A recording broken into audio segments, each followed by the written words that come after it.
예, 지금 들으신 것처럼 민주노총이 오늘 총파업에 들어갔습니다. 파업 지금 참가 인원이 예상 인원입니다만 16만 명 정도가 될 거고요.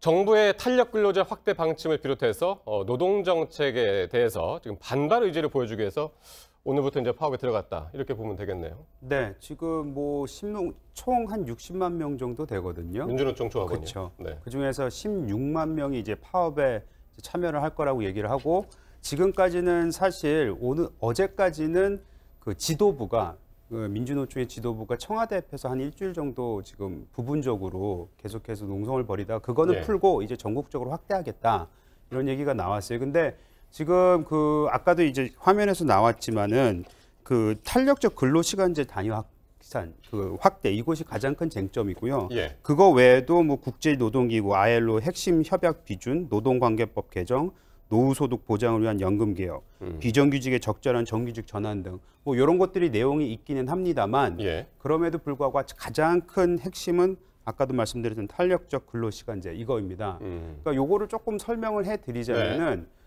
지금 현재 그 한 주의 근로시간이 40시간이라고 돼 있고요. 저기 네. 나오지만 또 거기에다 추가적으로 12시간을 할 수 있는 총 52시간 아닙니까? 예. 근데 사업장마다 이 사이클이라는 게 있기 때문에 네. 어떤 특정 기간에 더 노동시간이 필요할 때가 있거든요. 그렇습니다. 그렇기 때문에 이걸 52시간으로 하지 말고 필요한 때는 62시간 저렇게 10시간, 그러니까 다른 한 주에서 빌려오게 되는 거죠. 네. 그래서 52시간이 아닌 62시간도 일을 할 수 있게끔 해주자.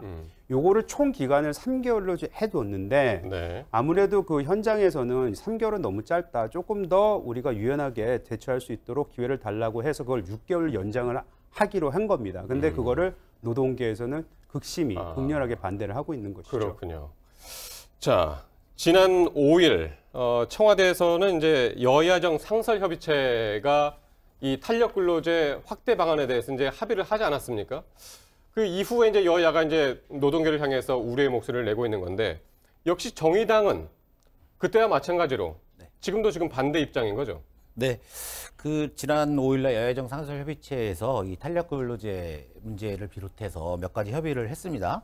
그런데 당시에도 그렇고 지금도 그렇고 정의당은 반대를 했던 거죠. 예. 여야정 상설협의체에서 처음 열었는데 처음 열었던 게 노동의 질을 저하시키는 협의를 하느냐 이런 반대를 했었고, 지금 물론 그 자유한국당, 민주당과 자유한국당, 바른미래당이 이렇게 힘을 합치면 입법을 하는 데는 문제가 없죠. 하지만 정의당과 그리고 사회단체, 시민사회단체에서 노동계에서 이렇게 반발이 심할 때 좀 고민이 될 것 같습니다. 그리고 이 민주노총 총파업에 대해서 어쨌든 이 문재인 정부는 친노동 정부라고 스스로 이야기하고 있기 때문에 신중한 반응을 보이고 있는 거고, 자유한국당과 바른미래당에서는 황제 노조가 되려고 하는 것이냐, 파업이 아니라 노동개혁에 앞장서야 한다고 이야기를 하고 있는데, 더불어민주당 입장에서는 좀 유감스럽긴 하지만 이 파업이 아닌 대화로, 협의로 이 문제를 해결했으면 좋겠다.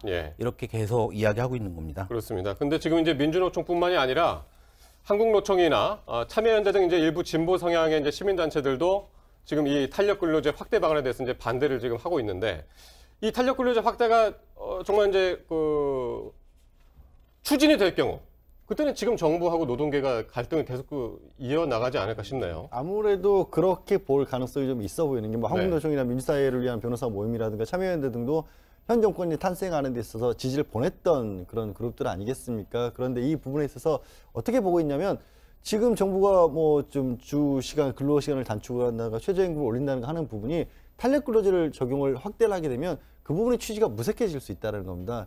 그리고 또 여야정 협의체를 통해서 얘기가 나왔던 건 하지만 이른바 협치라는 데는 상징적인 것 때문에 너무 갑작스럽게 양보를 크게 하는 것 같다. 이게 이제 지금 현재 반대하는 쪽의 입장인데, 그래서 이런 어떤 결국에는 파업 사태까지 이러는데 이 문제를 좀 잘 원만하게 해결을 못할 경우에는 전통적인 우운이라고 할 수 있는 분 쪽과 조금 거리를 두게 되는, 갈등이 생기는 그런 양상이 될 수도 있을 겁니다.